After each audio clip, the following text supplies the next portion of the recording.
Hey, how's it going, everybody? Welcome to Cooking Up. I am Chef Darwin. Tonight, pan-seared salmon. Who doesn't love seafood? Well, actually, I know a few people that don't love seafood, but I love seafood. Let's start with making the Hollandaise sauce. How's that? You're going to need some white wine, dry white wine, and white wine vinegar, and some freshly cracked black pepper. What we'll do is we'll take about a quarter cup. That's what that is, a quarter cup. Take a quarter cup of the dry white wine. We're only making a very little bit of sauce, so this will reduce down nicely. A quarter cup of the dry white wine into your saute pan, if you will.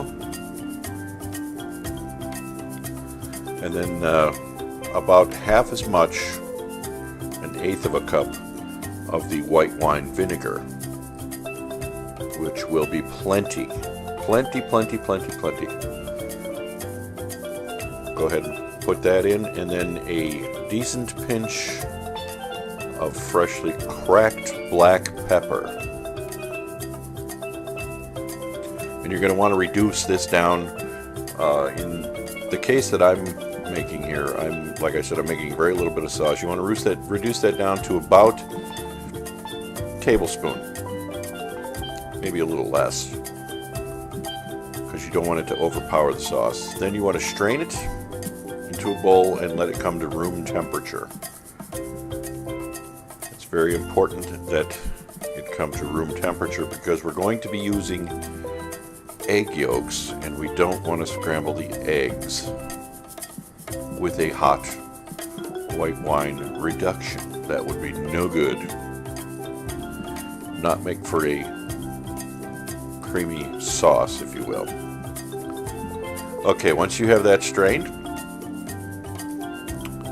go ahead and get your mise en place, things in place for the next step in the sauce. You're going to need 2 eggs, 3/4 of a cup of melted butter. That is personal taste there. That is some shredded jalapeno pepper. And you'll need a tablespoon of lemon juice, salt to taste. The pepper's already in there, remember, with the reduction. So go ahead and separate your eggs. Careful not to get any shells in the egg yolk. And I'm just going to discard the egg whites here because there's only 2 of them. So go ahead and separate the eggs. Get your trusty dusty whisk, and over the water for the pasta, make sure it's not boiling, just simmering. Go ahead and begin to whisk. This is going to take some time. You want to whisk until you start seeing streaks in the egg yolks. Streaks, what I mean by streaks is the path that your whisk takes. See, that leaves streaks, and they stay there. Then remove it from the heat. Get that out of the way a little bit so I don't burn my forearm in this next step. Get that off the heat, and then slowly begin to pour the butter in and continuously, non-stop whisking. All the whisking will probably take you 15 minutes, all told. Once you get to that point, I add the jalapeno. Remember, the jalapeno is optional. You do not have to add that. That's just for my personal preference. Then the lemon juice. That goes in.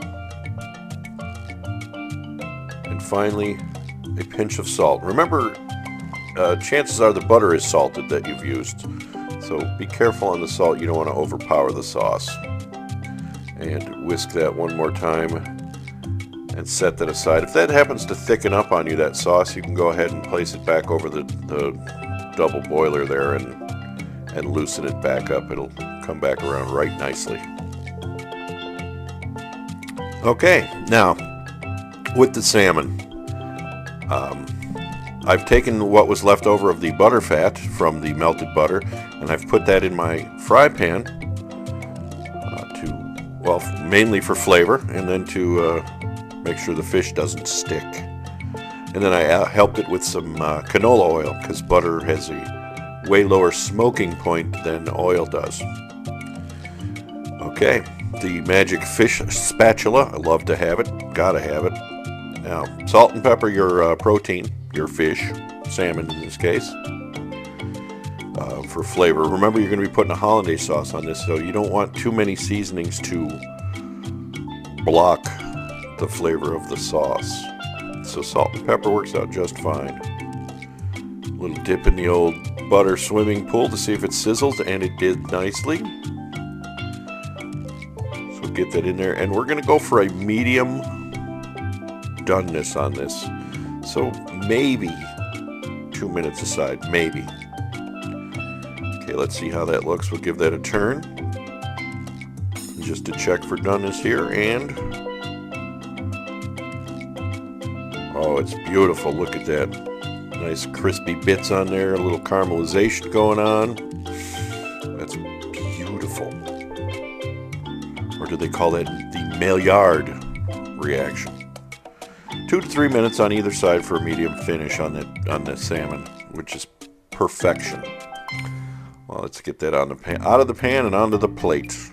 Remember, I've just made enough sauce for the 2 pieces of fish I here. This one obviously is mine. It's so much larger than the other one. And the other one is for, well, whoever will eat fish. Probably leftovers for me. And now to the homemade pasta. I made this pasta, I don't know, about a week ago, and then stuck it in the freezer. It keeps wonderfully in the freezer.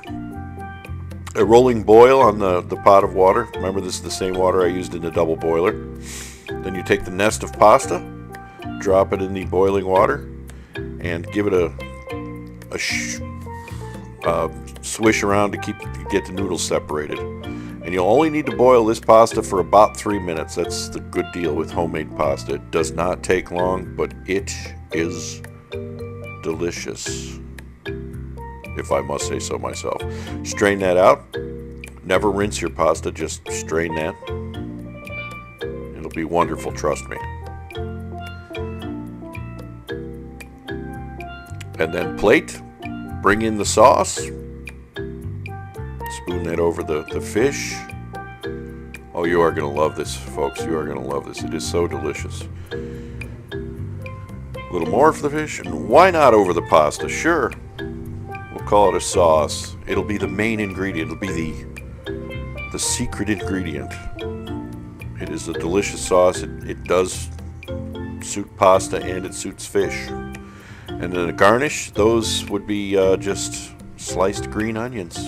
The green parts of the green onions. Mainly for aesthetics and a touch of flavor. Why not? There you have it.